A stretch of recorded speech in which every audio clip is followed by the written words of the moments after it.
मैंने बार बार 2020 से इस बात को कहा, जब ये बात कही जा रही थी कि भैया राजद इतनी बड़ी पार्टी, राजद इतनी बड़ी पार्टी, उस वक्त के नेता प्रतिपक्ष, अब आज की तारीख में कौन होंगे कैसे होंगे नहीं पता, बट उस वक्त के नेता प्रतिपक्ष कि भैया वो एकदम मुख्यमंत्री बनने के समीप थे, बन ही गए थे, शपथ होने वाली थी।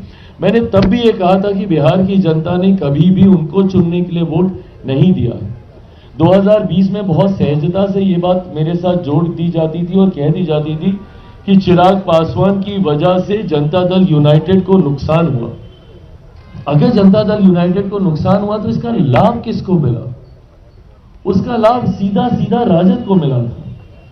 राजद को भी उस वक्त बड़ी पार्टी चुनने का जनादेश नहीं था, क्योंकि उस वक्त एक डिवाइडेड एनडीए था। इसका लाभ परिस्थितिवश राजद को मिल गया था। बट उन आंकड़ों को देखकर, इतने विधायकों को देखकर, जिस तरीके से राजद अपने पुराने स्वरूप में, अहंकार में आ गया था, उस वक्त मैं बार बार ये कह रहा था कि ये अहंकार ही इनके पतन का कारण बनेगा, क्योंकि ये कभी समझ ही नहीं पाए कि एक बटे हुए एनडीए का लाभ आपको मिला है, जनता ने आपको नहीं स्वीकारा है।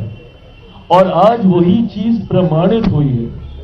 यही परिणाम 2020 में आते, और जनता दल और राष्ट्रीय जनता दल की अगर मैं बात करूं तो ये तो 2010 से समाप्त है ये पार्टी।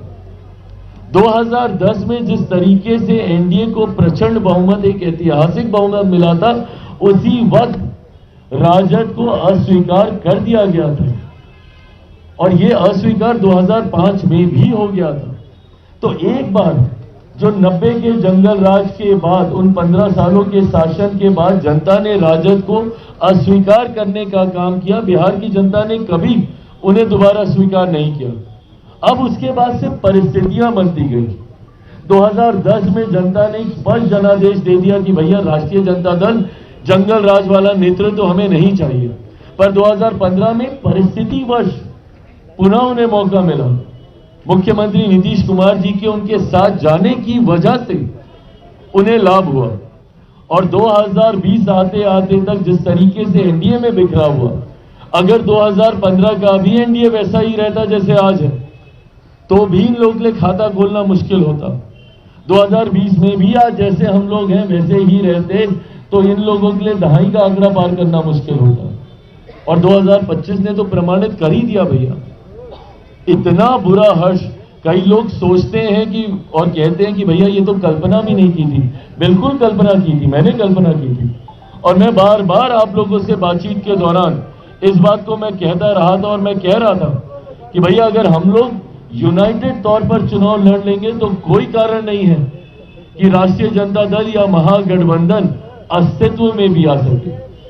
और इस बार जिस तरीके से इनकी बुरी करारी हार हुई है, ये दर्शाता है कि जिस तरीके से महागठबंधन राष्ट्रीय जनता दल को बिहार की जनता आज से नहीं दशकों से नकार चुकी है, पिछले 20 साल से नकार चुकी है।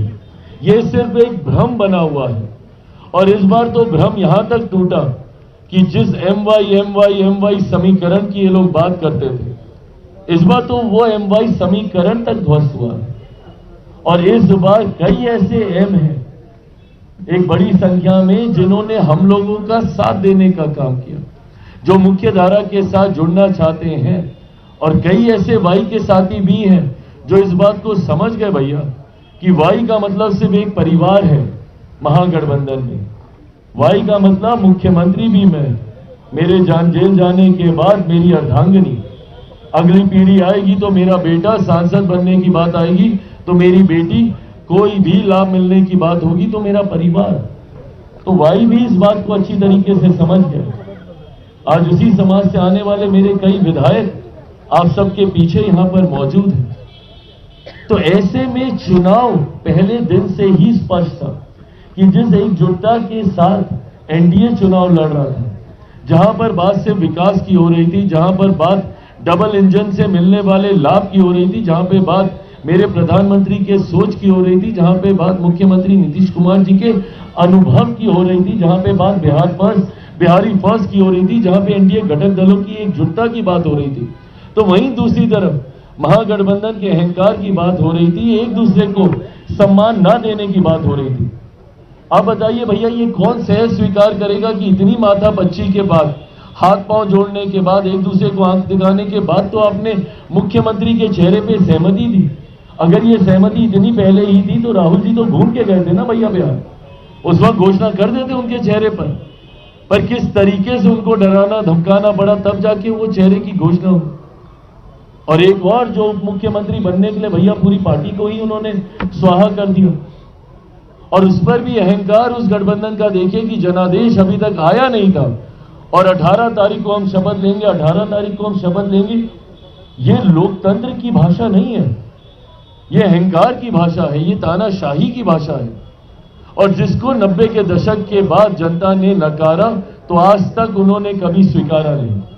आज के बाद राष्ट्रीय जनता दल जिस तरीके से ये सांप्रदायिकता जातीयता का प्रतीक बन चुका था,